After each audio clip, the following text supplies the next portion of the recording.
Welcome back to MMA Fra Diavolo. I am the jerk off who picked Gerald Mearshart to defeat Mikhail Oleksiejczuk. And we all know how that went. But I am here to recap UFC 319, and I'm going to start at the top with Khamzat Chimaev. He dominated Dricus Du Plessis, just dominated him. This was a 10-8 fight the whole way through.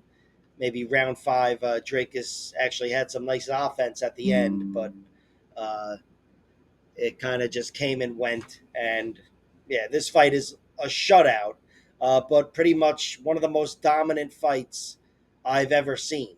For 5 rounds, it was a prolonged, dominant, I can't say ass kicking because Dracus Du Plessis really didn't get his ass kicked too badly. But there was duration and there was dominance. This was a 10-8 fight the whole way through, and a challenger has never looked so dominant. Maybe John Jones versus Shogun is a close competitive type of fight with this one for a challenger kicking ass, or TJ Dillashaw versus Henan Barrow. But this was exceptional on the scorecards. 10-8 pretty much the whole way through, again, aside from round five perhaps. But Khamzat looked incredible. And I can't say he's answered every question. You're going to hear me mention the doubt I have in him in a competitive fight with someone who can stop his wrestling and nullify his grappling, which is a gigantic fucking question mark. I mean, I know Gilbert Burns and Kamaru Usman were able to make it work for them, but I have doubts about anybody in the middleweight division, these Kyobo Ohio monsters, to be able to handle Khamzat Chimaev and his strength. And he was too much for Dracus Du Plessis, and he was too much for him for 5 rounds. It wasn't competitive, so we didn't get to see Khamzat really tested, but there's no fault of his. He was dominant here, and he was the man down the stretch as well. Dracus still looked really tough. He looked really strong, like in submission defense, but not in wrestling defense. And Dracus did look like he was still trying to the very end. Again, he almost had him. He put him in a rear naked choke at the end, and that kind of came and went. But still, he showed his heart and a few traits and whatnot. But technically, he showed to be far inferior to Khamzat Chimaev, where his only chance of beating him is catching him. Dracus is not going to win a decision against this guy. Dricus Du Plessis, he's a 5 round workhorse himself, but this is just settled on the technical level in the wrestling realm. And Khamzat Chimaev was way too much for him. He's a fucking monster. Dricus also on the ground, jiu-jitsu wise, grappling wise, was inferior to Khamzat. Khamzat was doing whatever, put him in the crucifix like 30 times, mount, back mount, some submissions, and he kept hitting mad returns and takedowns. He was just totally dominant, and Dricus was 2 steps behind everywhere this fight went on the ground. But again, credit to him for not getting finished. I think Khamzat Chimaev is still the biggest submission threat out there, more than Islam Makhachev or anybody else. He's the greatest submission artist in the UFC. All right, Charles Oliveira has a better guard, but Khamzat's a fucking monster, and I think he's a submission threat against other big, strong middleweights, the Kyle Bohayos of the world. He's definitely more of a jiu-jitsu guy than Dricus Du Plessis, but Khamzat's a force.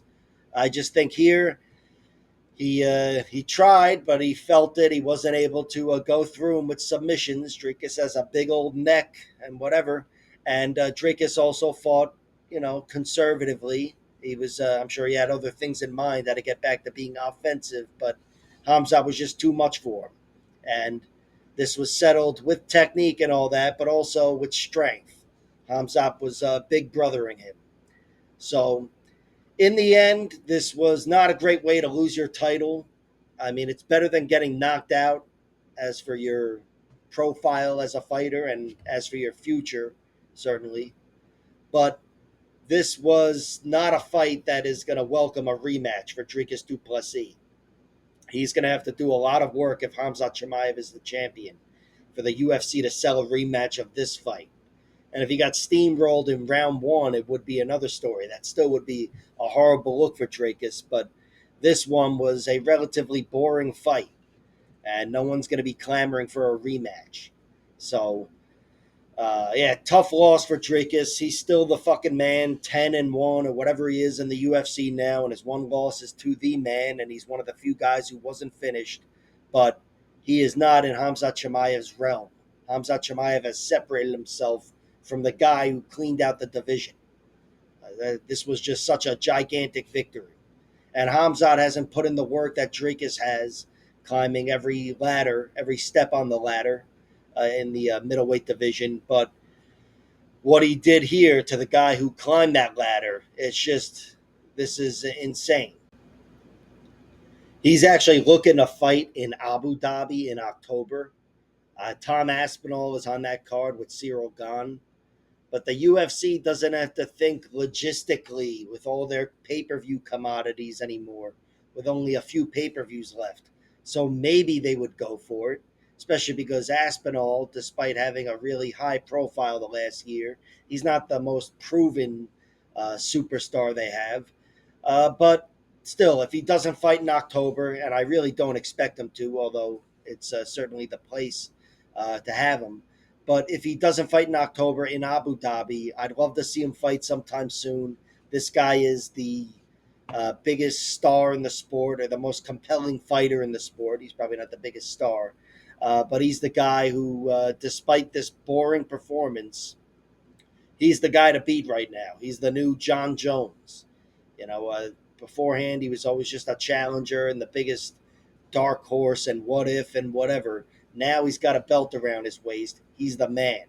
So it's a coming with Renier de Ritter, Anthony Fluffy Hernandez, Kyle Bohayo, and Nasruddin Imavov, whoever wins that fight, and whoever else. I'm sure there's going to be other things are coming as well. Maybe even fucking Pareda, and fighters that can move down and meet up with him. But no doubt he's going to be a big test for anybody in the middleweight division. I'd be surprised if anybody was even within a 2-1 favorite. I'm talking about without having seen future performances. Because if he fights and gets into some competitive fights and nearly loses, and of course, if he does lose, the odds will change. But right now, this version of Khamzat Chimaev, he's the man to beat, and he's going to be the favorite over anybody in the middleweight division and probably anybody in the fucking heavyweight division as well. And in the co-main event, Lerone Murphy got a knockout for the ages against Aaron Pico. And I thought the knockout really meant a lot, especially after having seen the first 4 minutes of the fight or whatever that was, because everybody got to see Aaron Pico's skills. He was inside Lerone Murphy's face and in his body. He was ripping him to the body and bullying him. Just this wrestle boxer getting in his face, showing he could bully a guy who doesn't get bullied, a guy who's able to keep guys at the ends of his strikes and who's usually able to thrive in the UFC as a point fighter. Here, and I mentioned in the pre-fight video, I said I favor Pico to win a decision, even though I was picking Lerone Murphy to win. But I thought Lerone Murphy definitely had a shot at winning a decision. However, once they got the ball rolling, once they were fighting, I knew immediately Aaron Pico was going to be winning the decision if it went all 3 rounds. Lerone Murphy was just being bullied in there, and of course the wrestling hadn't even really begun. But Aaron Pico has a button on his chin. Not that I'm, just going to blame his chin. A spinning back elbow will fucking get the job done on a horse. But Aaron Pico, he has had his lights shut out a few times, and certainly from something super, from a big, strong, top shelf featherweight like Lerone Murphy, it's gonna it's gonna get the job done. And Lerone Murphy, for the first time in a while, gets a highlight reel knockout. I think since Makwan Amirkhani. Let me pull up his record. I forgot you guys can't see this because I'm not doing the fucking screen record. But yeah, Makwan Amirkhani 4 years ago. It's the last time he got a knockout. And it's been even longer since Aaron Pico was knocked out. But here, it all came together, and Aaron Pico, despite his incredible skills that everybody else, including Lerone Murphy, would die for, just weren't enough. That they're enough to win rounds, but if he can't put someone away, he's always got that vulnerability there, and he had his lights shut out. Again, it was a special fucking move, a spinning back elbow. That's something where if you're playing a video game, you gotta fucking kick some ass so you even have the fucking right to do that move. Where, the thing lights up and then you could do it, whatever. But Lerone Murphy, with a spinning back elbow, shut the lights out on Aaron Pico. I can't say much about Lerone Murphy's performance other than that, aside from the fact that he was handling getting his ass kicked well. He was being pressured and he was doing his best to keep Pico off of him. But Lerone Murphy, again, who's been a pretty consistent point fighter in 3 round and 5 round fights in the UFC. Here, he had his back against the wall. He had no other option but to shut the lights out on Aaron Pico. He wasn't going to submit him, and he wasn't going to win a decision. Again, he might have thought he had a shot at that, but pretty quickly he found out he had no shot at that, as did I. But he had one thing left, and that was a knockout, and he needed to make some big shit happen. And he tried with a nice knee and a front kick or whatever, but with a spinning back elbow, he cashes in a gigantic way in the co-main event of a gigantic pay-per-view, and on kind of short notice. And he's the man now. There's like 10 men, but he can definitely fight for the title. He's 17-0-1, and he's never looked more dangerous. I can't say he's never looked better because he has altogether. But in the end, the only thing anybody's going to remember is the highlight that is all over the internet. So, incredible win for him. And for Aaron Pico, it sucks. This guy, he's so fucking talented. He can kick anyone's ass, Lerone Murphy included. He can kick anyone's ass. But I think he's got a button on his chin, and I think it's going to cost him moving forward as well. He's swimming with the sharks now. In the UFC, there's no easy matchups. There really aren't. I mean, maybe at the bottom of the barrel, but Aaron Pico, whose starting point is Lerone Murphy, yeah, he's going to be fighting killers, even if he dips down a few steps on that ladder. And I still think his chin is going to cost him moving forward. It sucks. Hopefully it doesn't suck for his health, but it sucks for his professional career. Because again, with an iron chin, that guy's the best guy. I know I've said that about like Phil Hawes or whatever, but Aaron Pico has the skills. And you know what? I'm not writing him off. He might come back, kick everyone's ass, and become a world champion. I don't know. I wouldn't put it past him, but I'm not betting on it. And yeah, I definitely worry about him moving forward. Not a great way to end his debut, Aaron Pico, getting his lights shut out. He's going to need a long recovery, but he is still young because he got in as a really young kid. So even now, he's still young, and yeah, he could still make shit happen. But obviously, it's a very tough loss. And of course, speaking of spinning back elbows, Jeff Neal got knocked out with one from Carlos Prates. Carlos Prates, he is incredibly fucking dangerous. And my estimation of his danger, that I didn't think it could go up any higher, but it has.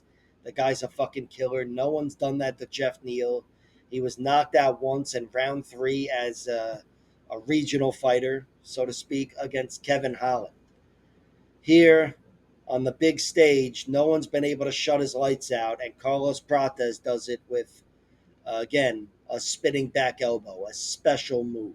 This really was fucking incredible. Seeing 2 of those back to back, just stunning. Which did we see 2 other ones back to back? I don't think so. Either way, but he looked incredible, Carlos Prates. It wasn't something that came out of the blue like with Lerone Murphy. I thought Prates was in control of that fight, and he started to really look dangerous, turning it on in the at like the midpoint. And Jeff Neal, who's really dangerous himself and perhaps more powerful punch for punch, he was in defense mode, and his defense can't cover everything. And yeah, he gets caught with a spinning back elbow. This was another highlight, another bonus winner.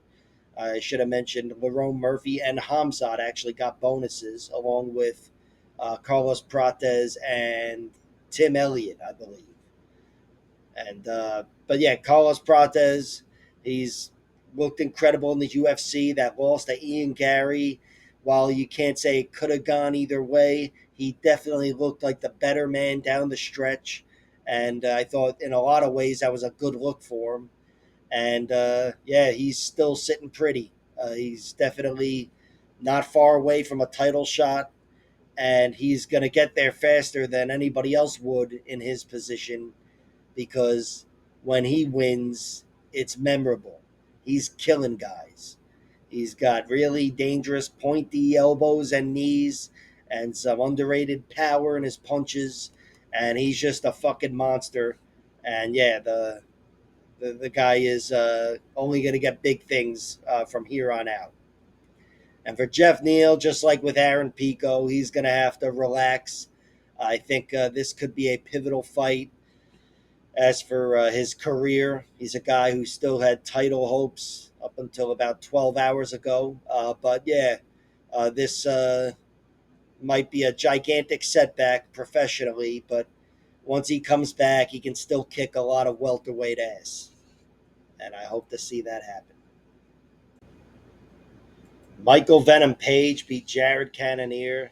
I thought he looked incredible up until round three. Jared Cannonier, like I said in the pre-fight video, I think he's one bear hug away from winning the round, whatever round it is, and that's pretty much what happened. He didn't actually bear hug him, but they got in tight, and he was able to control him. I think Page fell on the ground, if I'm not mistaken. But either way, Jared Cannonier was having a hard time making this a physical fight, and Michael Venom Page was styling on him. Seemed like he was cruising to a victory. He had all the small moments, and whatever big moments there were went to him as well. He dropped Jared, even though Jared wasn't nearly knocked out there. But he was definitely cruising to a victory before falling or whatever in round three. Jared was able to mount him, and I like the way Jared was advancing with jujitsu. And it wasn't the greatest look for MVP, but he's a tough guy to get on the floor in the first place. And MVP did protect himself pretty well despite giving up some positions. And he kept reclaiming guards, scooting his hips out, and creating angles. So he did what he needed to do. In the end, it wasn't a perfect victory, but it was a definite victory. Nobody could dispute that decision, and that's a big win over uh, former middleweight title contender and challenger. And for Jared, he's older, he's weathered, and yada yada yada.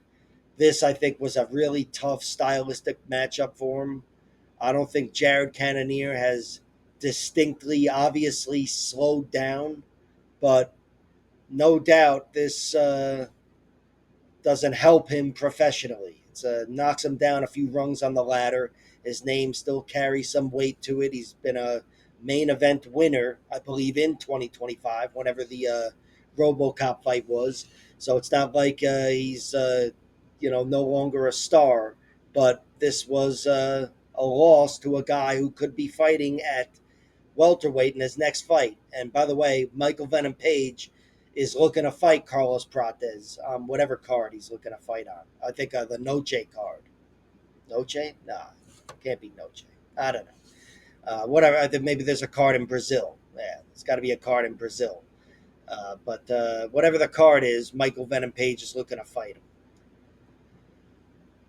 But yeah, great win for MVP and for Jared Cannonier. Again, not a disaster. He wasn't knocked out, and in the end, he made it close. But it's a loss that hurts his standing, no doubt. And opening up the main card, Tim Elliott beat Kai Asakura. This was an incredible win for Tim Elliott. Maybe his best win, but certainly one of his best. And not just beating Kai Asakura, who just challenged for the world title. And I know he didn't earn that within the UFC, but he still was given that shot for a reason. And here, Tim Elliott, as a big underdog, not only beats him, but submits him, makes him say Mate in round two and down the stretch as well, with seconds left in round two. This was an excellent win for 40-year-old Tim Elliott, or whatever he is. He's closer to 40 than 30. But yeah, Kai Asakura, this hurts his stock. He wasn't knocked out, so it's not the biggest setback health wise, but professionally, this is a major setback. Losing to Pantoja is forgivable, but here, this was considered a big step down, maybe two steps down against Tim Elliott. Not that Tim isn't a respected fighter and even a ranked guy or whatever. I don't know if he's ranked or whatever, but he's been ranked in the past and he's definitely respected by everybody. Ultimate Fighter winner, been in the UFC for a decade or whatever. But he's got his share of losses as well. And Kai was supposed to next level him here. And Tim Elliott with this funky style, yeah, put up your dukes. Put up your dukes, Buster. And Tim funked him out and really slowed him down with some takedowns. He caught that kick at the end of round one and took him down, and that slowed Kai down. And in round two, Tim Elliott started to feel a lot more comfortable, and he didn't need any kick to be caught there. He just timed the takedown and bulldozed Kai Asakura. And Kai made a mistake. I thought he got a little lackadaisical getting up.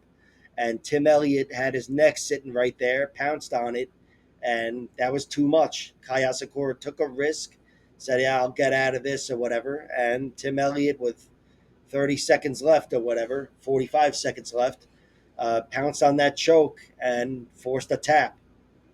Greatest win for Tim Elliott, maybe in his career. If not, it's been a while. He's definitely gotten some good wins in the past, including over Hiramasa Ogakobu, Kai Asakura's former rival there.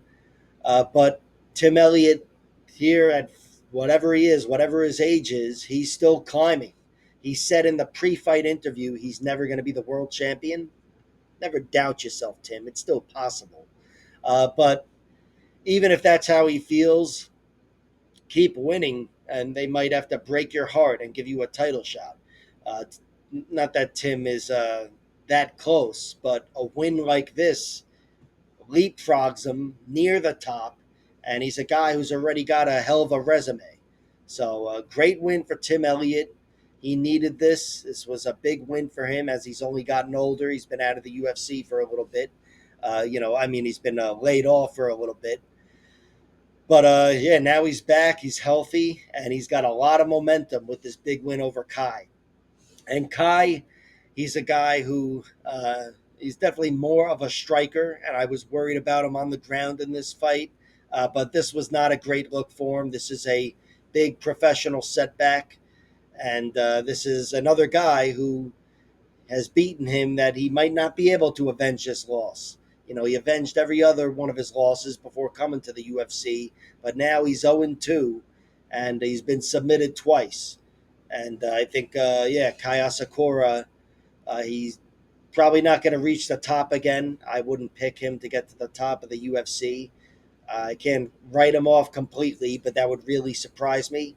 But yeah, he's definitely got to work his way back.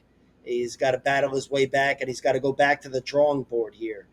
Guys like Tim Elliott are out there that he's supposed to beat, and they can next level him on the ground. It's not a great look. And in the main event of the ESPN prelims, Baisengur Sursakayev beat Eric Nolan by rear naked choke in round two. This was a really fun fight. Eric Nolan brought it, and I thought he won round one by rocking Sursakayev at the end, right before the bell. And that is something you'll hear me mention moving forward. And whereas I was picking I only bet on Eric Nolan to win in this fight, and I bet on him to win by decision. nothing substantial. We're talking about a few nickels, but that is the only thing I bet on. And I did think he won round one, but still, my point is after clipping Sursakayev, I'm not married to this guy losing by decision. There's more to be seen here, and there's more going on. Not that that means he's got a bad chin, but it was a moment. He was clipped with a big shot there, and he staggered. So yeah, you will hear me mention that moving forward. But still, Eric Nolan took this fight on short notice, and so did Sursakayev. I know he fought the on Tuesday, but he took that fight on short notice. So whatever. Neither guy was planning to be here 2 weeks ago, and he still pushed through in round two. After getting clipped at the end of round one, he came out and he was all over Eric Nolan, and he got on top of him and eventually closed the show. It's not like Eric Nolan was the greatest test to be passed, because again he was fighting on short notice, but still, given the circumstances and round one how it ended, it was a good look for Sursakayev and a good display of some traits that I'm always harping on. But yeah, in the end, Eric Nolan, despite a good performance against a bigger guy, he wasn't able to keep up, and he drowned in round two. And for Sursakayev, again, good show of traits. Some doubt maybe moving forward, but he's got a very pretty record, and he remains on paper as dangerous as ever with another finish victory and a submission, which is a good look. Mika Oleksiejczuk beat Gerald Meerschaert by TKO. This one kind of reminded me of Darren Elkins versus Julian Erosa. I'm a big Elkins guy. I'm a big Meerschaert guy. And both guys got clipped. And then they said, all right, I can handle being rocked. And then they got clipped again. And they got clipped again. And they're both 40 years old or whatever. And fuck. It's tough being a fan of MMA sometimes. But yeah, Mikal was too dangerous and he TKO'd Gerald. I picked Gerald to win, but this is one where I bet on both sides, and I did end up profiting like $7 or something. Uh, Nothing substantial, but yeah, Mikal Oleksiejczuk, I had to play his side as well because he is a ferocious striker and he's a round one killer, and he made good on that here with Meerschaert. This was striker versus grappler. I thought it was destined to end in a finish, and Mikhail Oleksiejczuk beat the brakes off of my favorite middleweight. Mikhail, he's looked good. He's with the Fighting Nerds. His only loss recently, I believe, I don't know, he lost to Kevin Holland as well, but Shara Bullet, and then he beat Dumas. He also lost to Michel Pereira before that. All right, he doesn't have the most momentum, Mika Oleksiejczuk, and yeah, you'll definitely hear me mention the same doubts with him moving forward. I think he's still very submittable, but here he made good on Gerald Meerschaert's vulnerabilities, and he did it before it had a chance to hit the ground. So great win for him. And for Meerschaert, I heard some journalist asking in the post-fight press conference about Meerschaert's future and his health and whatever. Should he retire? I don't think that's a retirement type of fight. I thought he did get knocked around, but he wasn't knocked out badly here. He was just kind of beaten down. But I don't think he looked like a guy. I think he looked the same pretty much. He's been beaten in the past before like that. He suffered some round one TKOs. He's not the most imposing guy on the feet, and he's definitely still in the realm of getting his ass kicked. But yeah, Gerald Meerschaert has more to give, and definitely I don't think he should retire. Ruby Godinez beat Jessica Andrade. I thought this was close. I did think Lupi won the fight, but in general, I thought Andrade came alive in the second half and really in round three. But there was she was getting tagged early. I thought Lupi's boxing was really carrying her to a victory early on, and there were some takedowns. She actually got a takedown right into mount and right into an arm triangle, I think, in round two, which was a great look. But Andrade was able to handle herself physically. She wasn't going to be bullied and steamrolled here. like she was with Jasmine Jasdavicius. She's a much more of a physical match for straw weights. And I thought she was a physical match for Loopy, but Loopy still outpointed her.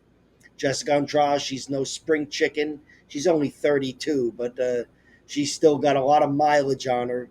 And here she loses to another girl with less mileage and a little more pep in her step. So great win for Loopy.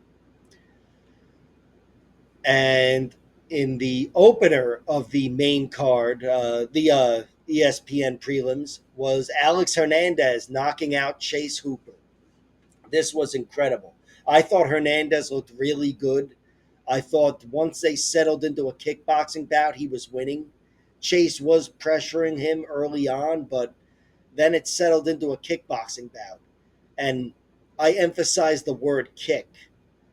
I don't think you can pressure well and be the grappler guy and set things up at kicking range. Chase Hooper has height and reach, and he's got some good kicks, but that means you're playing the range game.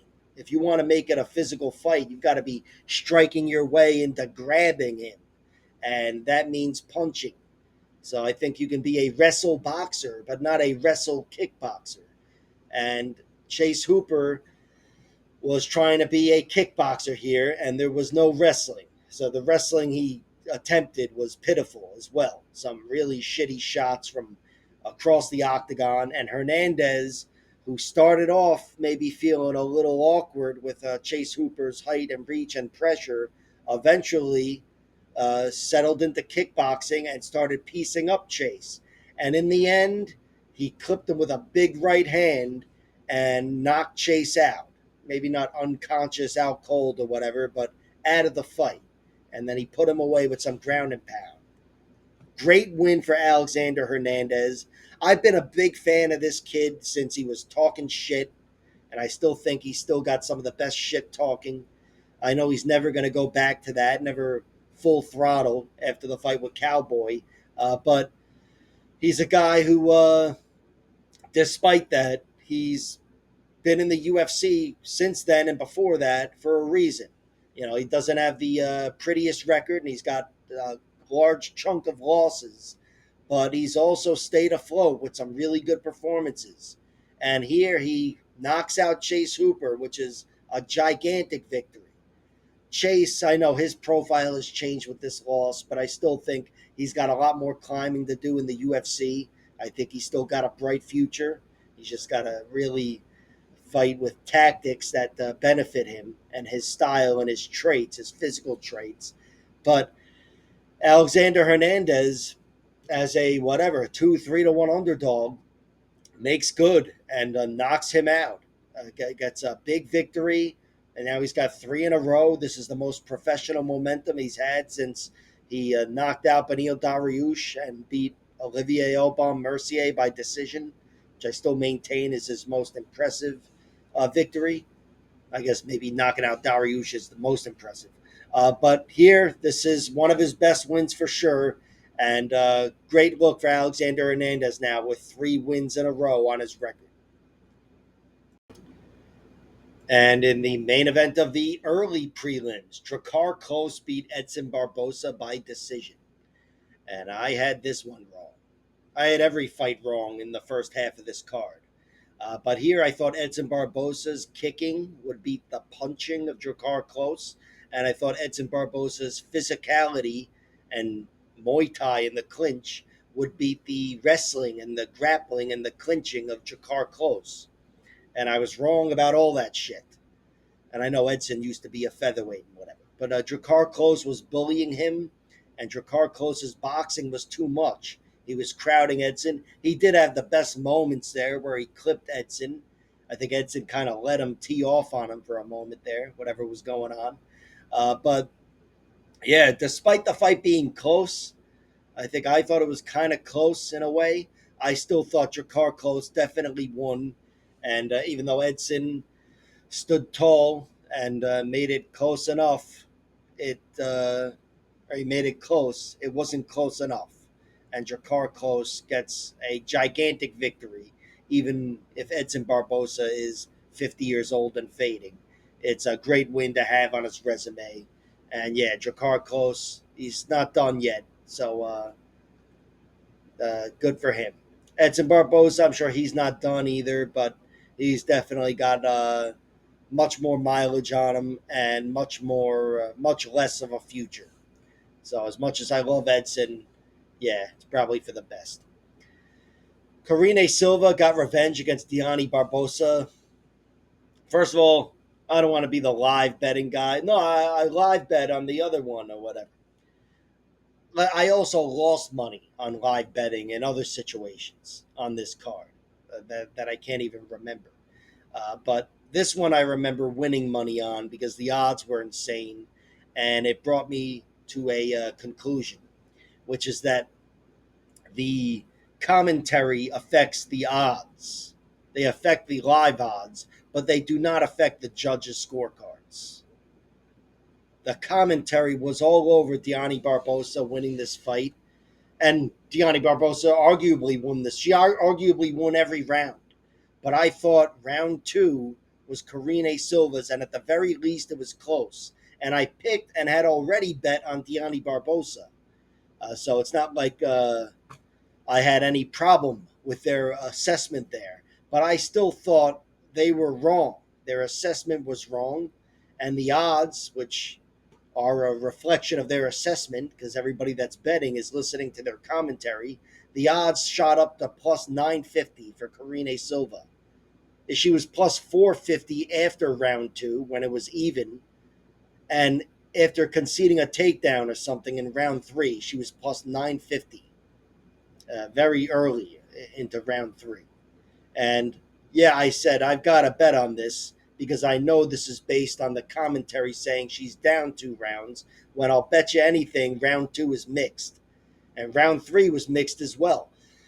And it really could have gone either way. Diani Barbosa was better, I thought, on the feet in general early on. And in the end, the last half of the fight, there was more grappling. And Diani Barbosa was on top more. You could say she won the wrestling or the scrambling battle. But Karine Silva still had the better moments with her submissions.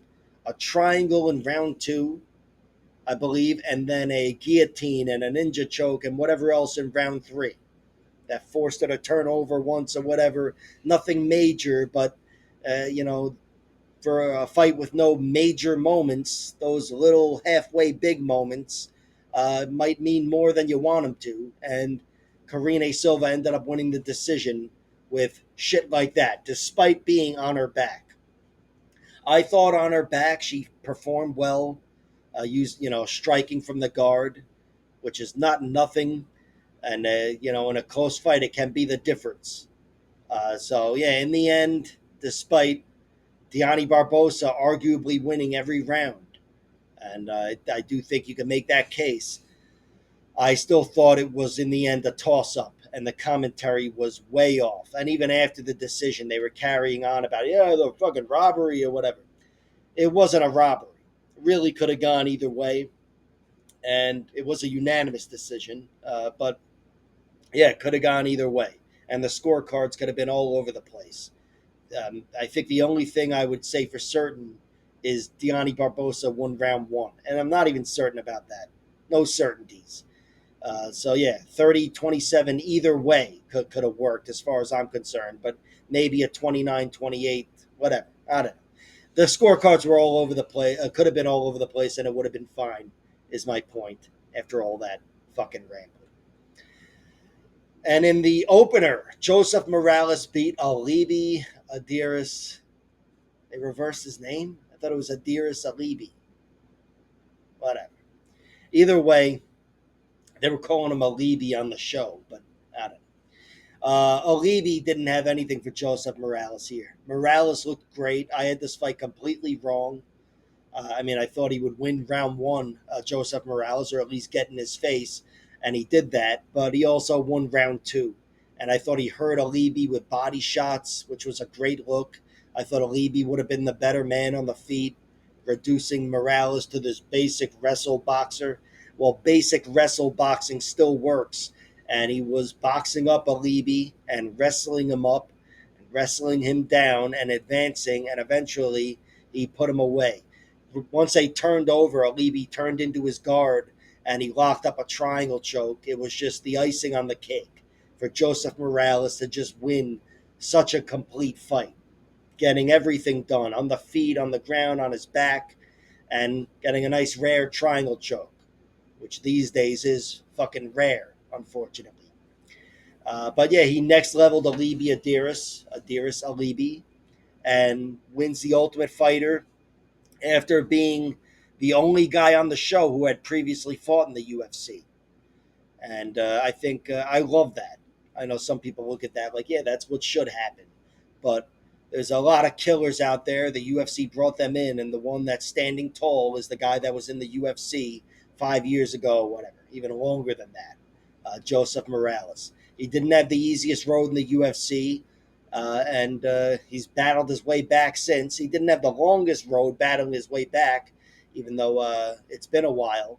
But he went through the toughest tournament in sports, as Chael Sonnen and DC were saying all season. And Joseph Morales gets the title, gets a future in the UFC, and a moment to show his grandkids and all that horseshit. Overall, it was a very good event. I just kind of wish the main event was more competitive, or at least ended in a finish. That really would have made this a lot better of an event altogether. Uh, Still fascinating seeing those two clash and seeing Khamzat Chimaev become the champion. It seemed like a destiny for a long time, so every second of that fight was still interesting to watch. It just wasn't captivating. It wasn't thrilling, and I think, yeah, it would have made it a lot better if that was. But altogether, still memorable events, spinning back elbows, submissions, upsets, all that horse shit. And check out my other videos. What? All right.